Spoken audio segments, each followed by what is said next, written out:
Now I just need some knee-high socks. Hi guys, so I am going to the most magical place on earth in exactly 28 days, I think. A few days ago I booked a last-minute trip to Disney World. I'm going to be staying for 5 days at the Art of Animation Resort.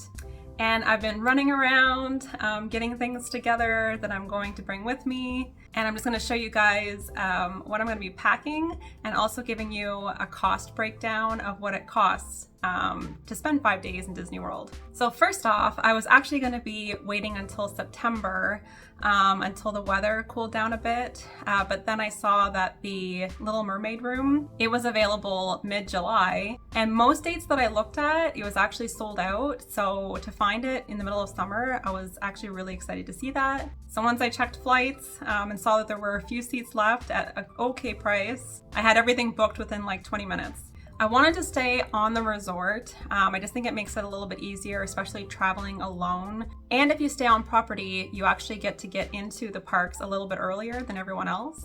I'm staying at the Art of Animation Resort. It's one of the value resorts. And this one's themed, so like I said, it's the Little Mermaid room, and I have a mermaid obsession, so I definitely wanted to stay in that room.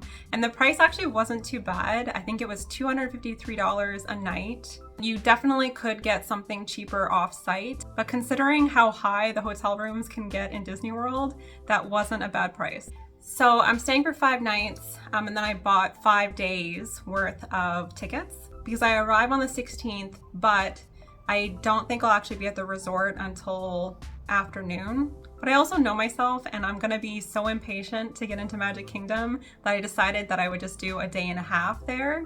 That way I'll get to do the fireworks show the first night, and then the second night I'll probably skip out on that because I want to be up early to get to the Rise of the Resistance ride at Hollywood Studios. So the park tickets are $109 a day. And I also purchased Memory Maker to get your photo taken in different spots around Disney World. I'm going alone, so I don't have someone to take photos for me. So instead of just randomly asking people, I thought it might be easier to just do the Memory Maker. So to stay on the resort, in a value resort for 5 days, park tickets and Memory Maker, it came to $2,100. But I'm in Canada, so there was also the exchange rate, which was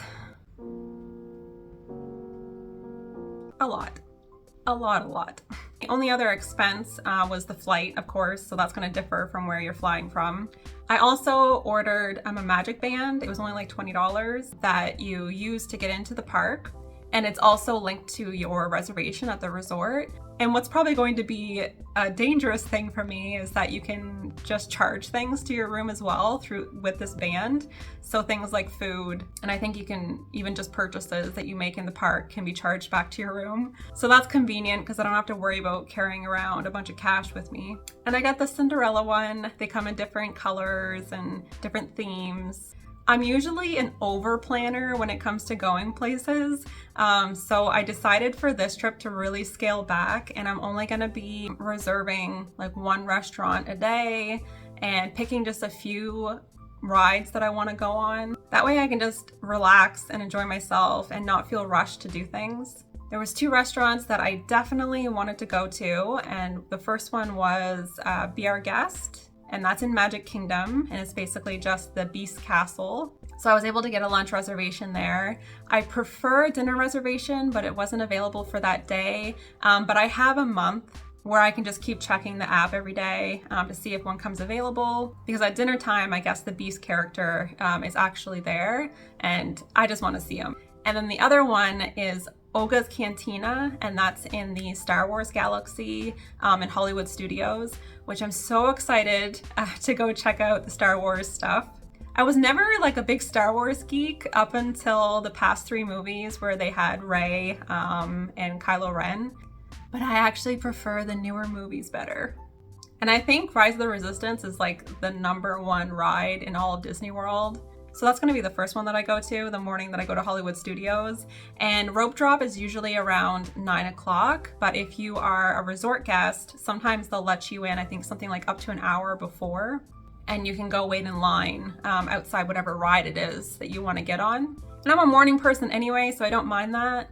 I'm also going in the middle of July to Florida, and I'm probably gonna end up going back to my hotel around noon each day just to get away from the heat, and then go back in around supper because I don't do so well in the heat.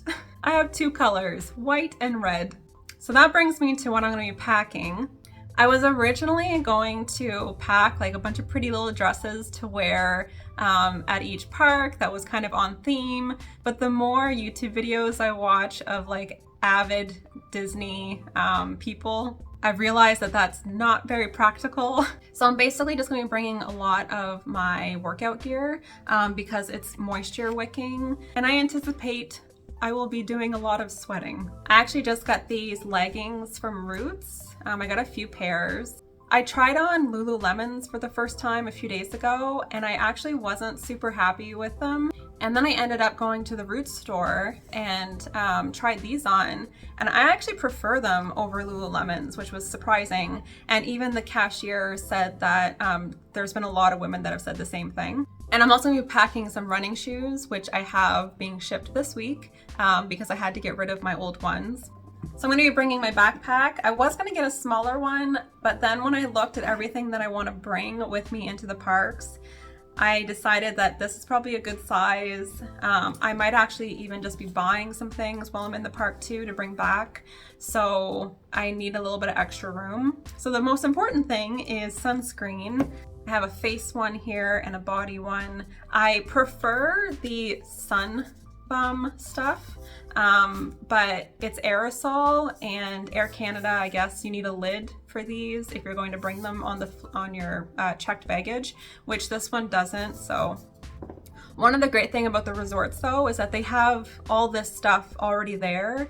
I think that you'll just probably pay a lot more if you want to get it at the resort. So of course I have things like deodorant, dry shampoo.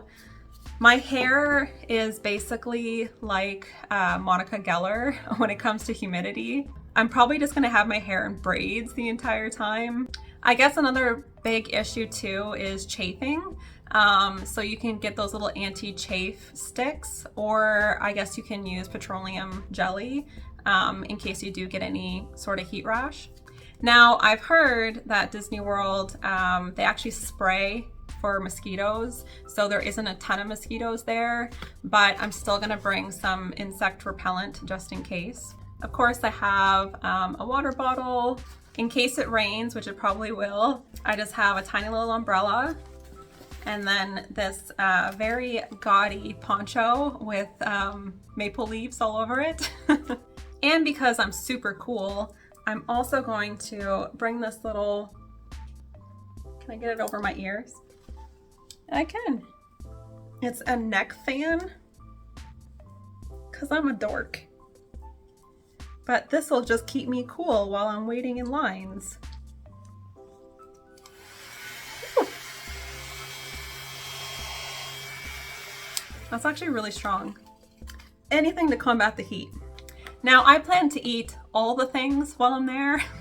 And people have said that it's handy just to bring little Ziploc bags, because if you want to bring something back to your hotel room, you can't, I guess a lot of the snacks are pretty big too. I'm also gonna bring flip-flops for the pool, but also in case it rains in the park. I don't want to walk around the rest of the day with wet sneakers, so I'll just slip on some flip-flops in case it starts raining. And there's 3 YouTube channels that I've been watching now for quite a while that are all things Disney, which really helps when it comes to planning something, because they kind of answer every question you could possibly have when it comes to going to Disney World. My favorite is All Ears Net.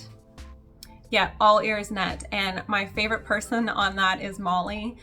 You definitely have to watch her go on rides because her laugh is just infectious.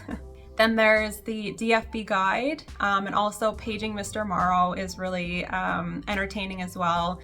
And I'll be bringing you guys along with me. Let me know if there's anything that I've missed, if you've been to Disney World before, any tips or tricks that you might have for me. And I hope you guys have a colorful day.